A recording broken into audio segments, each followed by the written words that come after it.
जय श्री कृष्णा। नमस्कार दोस्तों, स्वागत है आप सभी का मेरे YouTube चैनल आर के भक्ति ज्ञान में। भक्तों, मैं आज आपको बृहस्पतिवार की व्रत कथा सुनाऊंगा, जिस कथा को करने से और सुनने मात्र से हमें मनवांछित फल की प्राप्ति होती है।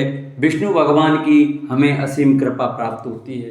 तो आइए हम अपनी कथा को प्रारंभ करते हैं। जो भक्त हमारे चैनल पर नए आए हैं, वो हमारी वीडियो नए देख रहे हैं, वो हमारे चैनल को सब्सक्राइब कर लें, वीडियो को लाइक करें और कमेंट में ओम नमो भगवते वासुदेवाय अवश्य लिखें। तो आइए हम अपनी कथा को प्रारंभ करते हैं। बृहस्पतिवार का दिन भगवान विष्णु को समर्पित है। इस दिन विष्णु जी की पूजा करने से हमारी सभी मनोकामनाएं पूरी होती हैं। भारतवर्ष में एक प्रतापी और दानी राजा राज्य करता था। वह नित्य गरीबों और ब्राह्मणों की सहायता करता था। यह बात उसकी रानी को अच्छी नहीं लगती। वह ना ही गरीबों को दान देती, ना ही भगवान की पूजा करती और राजा को भी दान देने से मना किया करती। एक दिन राजा शिकार खेलने वन को गए हुए थे, तो रानी महल में अकेली थी। उसी समय बृहस्पति देव साधु वेश में राजा के महल में भिक्षा के लिए गए और भिक्षा मांगी। रानी ने भिक्षा देने से इनकार किया और कहा, हे साधु महाराज, मैं तो दान पुण्य से तंग आ गई हूँ।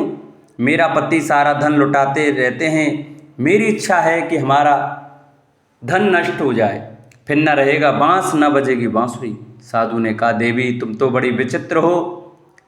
धन संतान तो सभी चाहते हैं, पुत्र और लक्ष्मी तो पापी के घर भी होने चाहिए।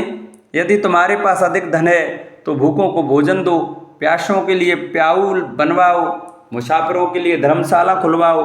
जो निर्धन अपनी कुंवारी कन्याओं का विवाह नहीं कर सकते, उनका विवाह करा दो। ऐसे और कई काम हैं जिनके करने से तुम्हारा यश लोक परलोक में फैलेगा। परंतु रानी पर उपदेश का कोई प्रभाव न पड़ा। वह बोली, महाराज आप मुझे कुछ ना समझाएं। मैं ऐसा धन नहीं चाहती जो हर जगह बांटती फिरूं। साधु ने उत्तर दिया, यदि तुम्हारी ऐसी इच्छा है तो तथास्तु। तुम ऐसा करना कि बृहस्पतिवार को घर लीपकर पीली मिट्टी से अपना सिर धोकर स्नान करना, भट्टी चढ़ाकर कपड़े धोना। ऐसा करने से आपका सारा धन नष्ट हो जाएगा। इतना कहकर वह साधु महाराज वहां से अलोप हो गए। साधु के अनुसार कई बातों को पूरा करते हुए रानी को केवल 3 बृहस्पतिवार ही बीते थे कि उसकी समस्त धन संपत्ति नष्ट हो गई। भोजन के लिए राजा का परिवार तरसने लगा। तब एक दिन राजा ने रानी से बोला कि रानी तुम यहीं रहो, मैं दूसरे देश को जाता हूँ, क्योंकि यहाँ पर सभी लोग मुझे जानते हैं, इसलिए मैं कोई छोटा कार्य नहीं कर सकता। ऐसा कहकर राजा प्रदेश चला गया। वहाँ वह जंगल से लकड़ी काट कर लाता और शहर में बेचता। इस तरह वह अपना जीवन व्यतीत करने लगा। इधर राजा के प्रदेश जाते ही रानी और दासी दुखी रहने लगी। एक बार जब रानी और दासी को 7 दिन तक बिना भोजन के रहना पड़ा, तो रानी ने अपनी दासी से कहा, हे दासी, पास ही के नगर में मेरी बहन रहती है, वह बड़ी धनवान है, तू उसके पास जा और कुछ ले आ, ताकि थोड़ी बहुत गुजर बसर हो जाए। दासी रानी की बहन के पास गई। उस दिन गुरुवार था और रानी की बहन उस समय बृहस्पतिवार की व्रत कथा सुन रही थी। दासी ने रानी की बहन को अपनी रानी का संदेश दिया, लेकिन रानी की बड़ी बहन ने कोई उत्तर नहीं दिया। जब दासी को रानी की बहन से कोई उत्तर नहीं मिला तो वह बहुत दुखी हुई और उसे क्रोध भी आया। दासी ने वापस आकर रानी को सारी बात बता दी। सुनकर रानी ने अपने भाग्य को कोसा। उधर रानी की बहन ने सोचा कि मेरी बहन की दासी आई थी, परंतु उससे मैं नहीं बोली, इससे वह बहुत दुखी हुई होगी।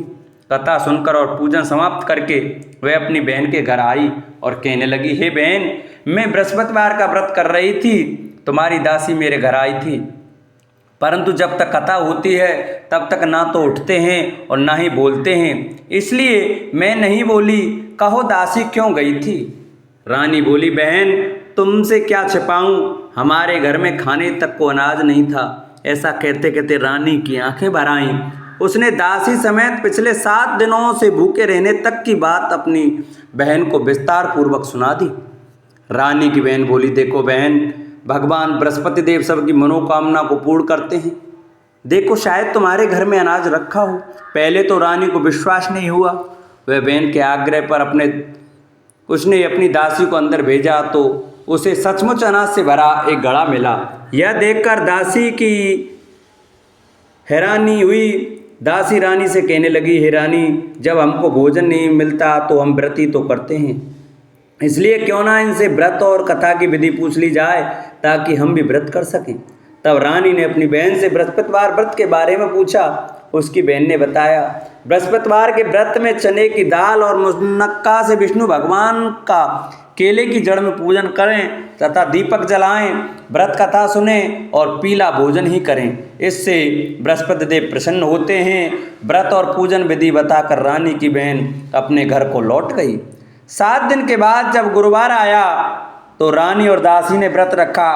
घुड़साल में जाकर चना और गुड़ ले आई, फिर उससे केले की जड़ तथा विष्णु भगवान का पूजन किया।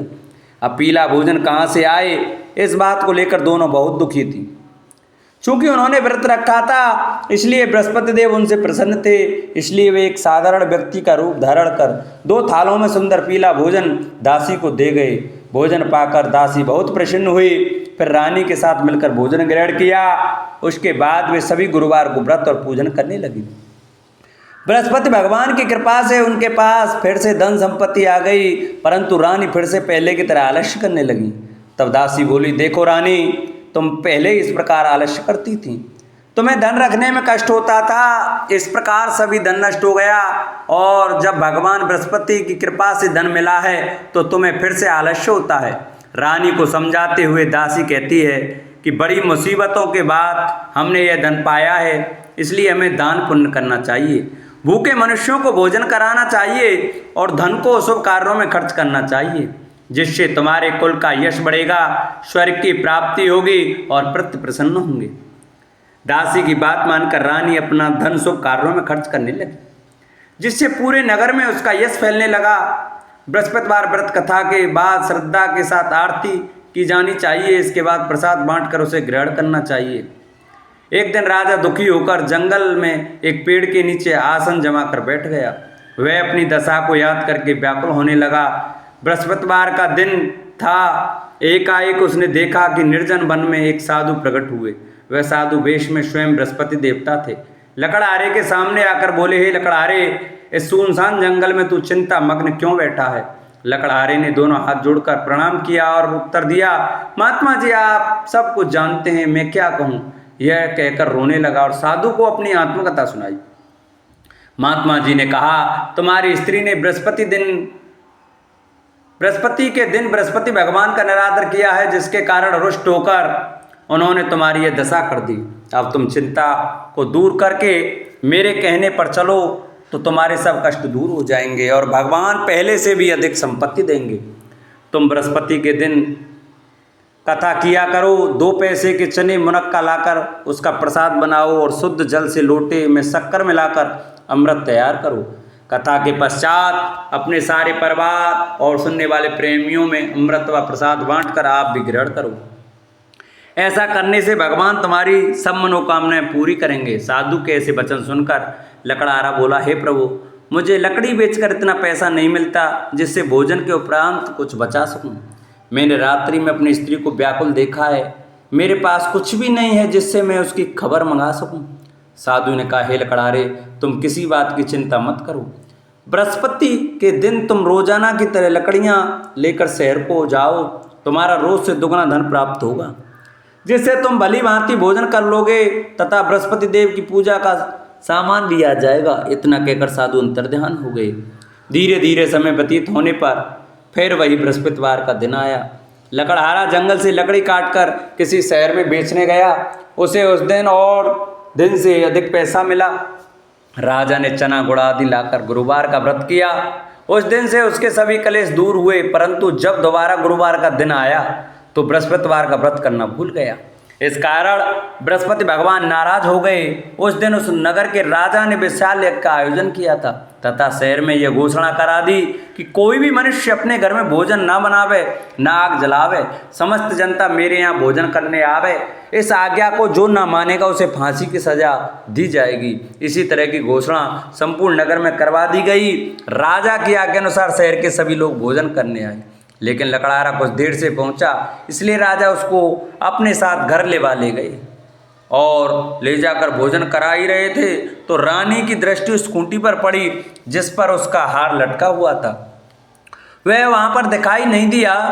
रानी ने निश्चय किया कि मेरा हार इस मनुष्य ने चुरा लिया है। उसी समय सिपाहियों को बुलाकर उसको कारागार में डलवा दिया।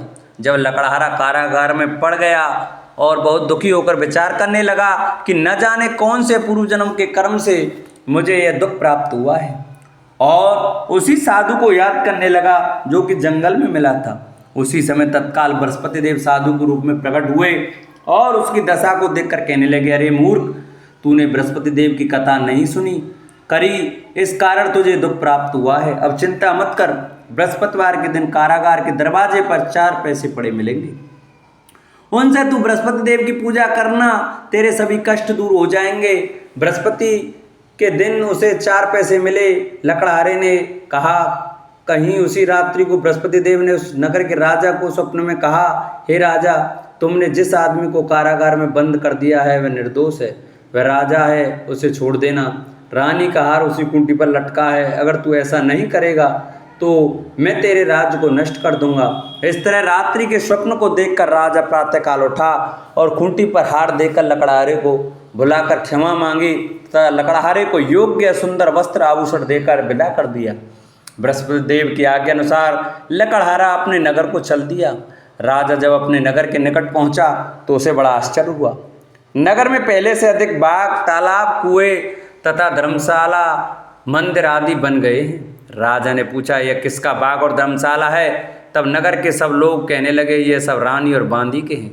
तो राजा को आश्चर्य हुआ और गुस्सा भी आया।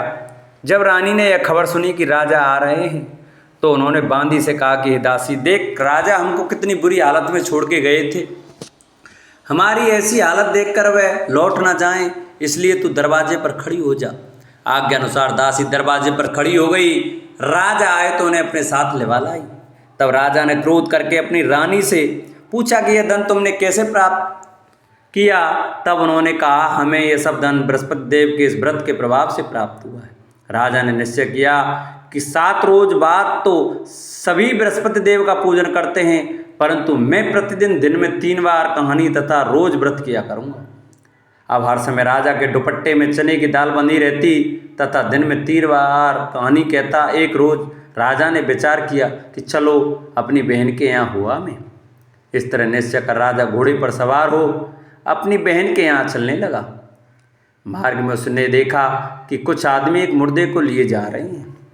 उन्हें रोककर राजा ने कहा, अरे भाइयों, मेरी बृहस्पति देव की कथा सुन लो।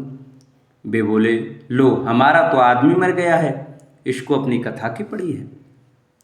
परंतु कुछ आदमी बोले, अच्छा कहो, हम तुम्हारी कथा भी सुनेंगे। राजा ने दाल निकाली और जब कथा आदि हुई कि मुर्दा हिलने लग गया, और जब कथा समाप्त हो गई तो राम राम कह के मनुष्य उठकर खड़ा हो गया। आगे मार्ग में उसे एक किसान खेत में हल चलाता मिला। राजा ने उसे देख और उससे बोला, अरे भैया, तुम मेरी बृहस्पतिवार की कथा सुन लो। किसान बोला, जब तक मैं तेरी कथा सुनूंगा तब तक 4 हरैया जोत लूँगा, जा अपनी कथा किसी और को सुनाना। इस तरह राजा आगे चलने लगा। राजा के हटते ही बैल पछाड़ खाकर गिर गए तथा किसान के पेट में बड़ी जोर का दर्द होने लगा। उस समय उसकी माँ रोटी लेकर आई। उसने जब यह देखा तो अपने पुत्र से सब हाल पूछा और बेटे ने सभी हाल कह दिया। तो बुढ़िया दौड़ी दौड़ी उस घुड़सवार के पास गई और उससे बोली कि मैं तेरी कथा सुनूंगी, तू अपनी कथा मेरे खेत पर चलकर ही कहना। राजा ने बुढ़िया के खेत पर जाकर कथा कही, जिसके सुनते ही वे बैल उठ खड़े हुए तथा किसान के पेट का दर्द भी बंद हो गया। राजा अपनी बहन के घर पहुंचा।